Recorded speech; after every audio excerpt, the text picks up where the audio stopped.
The brand new hazard suits are not spacesuits. And also, the new rescue medical beacon is in for taking part in ILW for 3 sessions. Don't forget to subscribe if you haven't already. Thank them and link from subscribers. So I know it's a little short here, but you'll see me stepping out onto the Rambler and the character suffocating. And then again, it's a little cleaner this second attempt.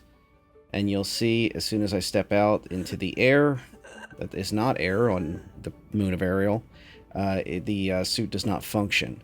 Now, this specific suit is the Trubarrier hazard suit and mask dark biohazard, but the other two are the exact same kind of suit, they just have a different style. Now, this is an actual undersuit and spacesuit and whatnot, and you can see that you can't even put the mask on a suit like this. So it's a lot like the Pathfinder heads-up type bag helmet, like 2.0. It looks a lot nicer, don't get me wrong, and it has some lighting effects, but it's not usable out in space, so it significantly degrades its capabilities. What I recommend to people is if you get it as a freebie for your subscription or a pair of freebies as your subscription, that's great. So in the case of the Dark Biohazard for Centurion, great. High Vis Biohazard for the Imperator, you also get that as well as the Dark Biohazard, great. But the warning one I would not purchase unless you're just a completionist of clothing. Now, there is a statement that it's designed for hazmat and it has like interesting temperatures it's supposed to go to, but without it being able to be used in a vacuum of space and moons without atmosphere, or basically non-breathable atmosphere, it significantly degrades capabilities. You can see that the beacon is visible at a little bit of a range, and don't worry, I did test it again at night, like a true night, as the sun was setting on the moon of Ariel, as an attempt to try to make it as fair as possible on it. The beacon does not lay flat on your chest right now, but you can mount it to armor. So on a light armor, for example, you can even hang it off of there, although it looks a little awkward. You can leave it turned on activated while it's sitting in different places. So you can use this as a machinima prop if you're interested in that type of stuff. It only flashes. It does not put down a beacon that a ship can track that I could find as of 3.23.1a, although in the future, who knows what it'll have. This is at range in the dark, but still close. And I will be honest, after this, I did attempt to test fly past this area, but I think it was kicked off by the dust of the ship going up, I guess. This is the suit again as a clothing option. I think it's really cool looking. I really admire the work that they put into it, and unfortunately, it's not breathable. I mean, I think of the leather suits from the days of the bounty hunting sets, and those undersuits that are just leather became undersuits, and the helmets that came with them became helmets that you could use in space. At first, they were not that way, but a lot of the community had kind of a kickback to CIG and said, look, you know, we love these suits. I want to be able to use it while I'm actually bounty hunting. I want to be able to use this while I'm flying places. And this suit is just kind of a Pathfinder 2.0. So the bag on the head versus a much better looking facial protection against hazardous materials, whatever those may be.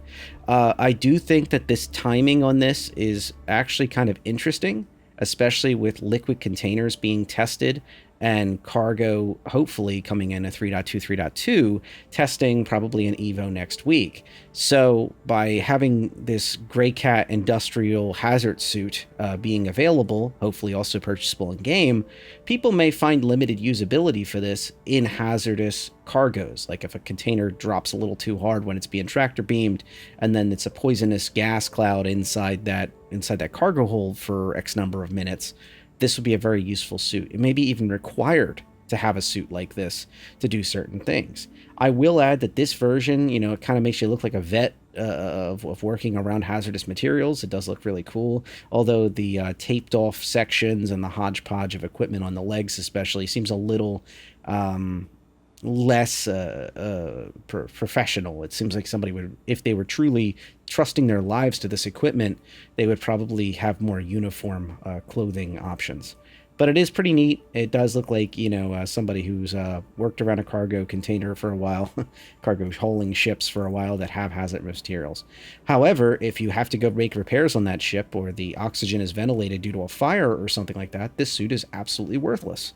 So I'm just concerned about that.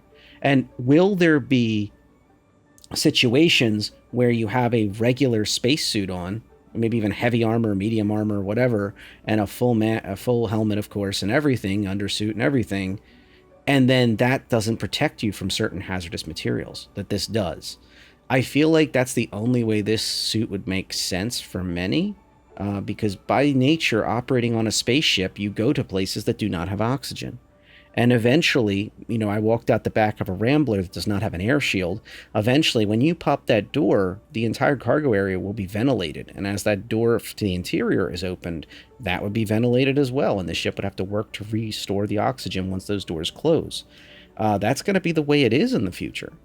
Unless every single ship gets air shields. And what I'm talking about with air shields is like the kind you see on the front and the back of an Idris's hangar, where these huge blue shield-looking things on the interior inside the large doors. When they open, the air shields activate, and they protect the interior so you can walk around in, well, stuff like this, or even just a jumpsuit and such, without having to worry about stuff, without losing air.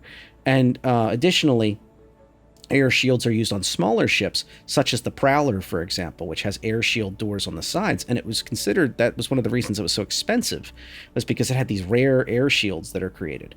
I want to note that this suit also, unfortunately, does not have any mounting points, despite all these utility pouches on the belt, especially, and the bandolier-looking thing on the front. At this time, it does not have any mounting points like armor would. It also cannot carry a pistol or a utility item, such as a med gun or something like that, such as your paramed. So that's unfortunate. Thank you to my long-term subscribers. Please consider subscribing if you haven't already. Have a great day.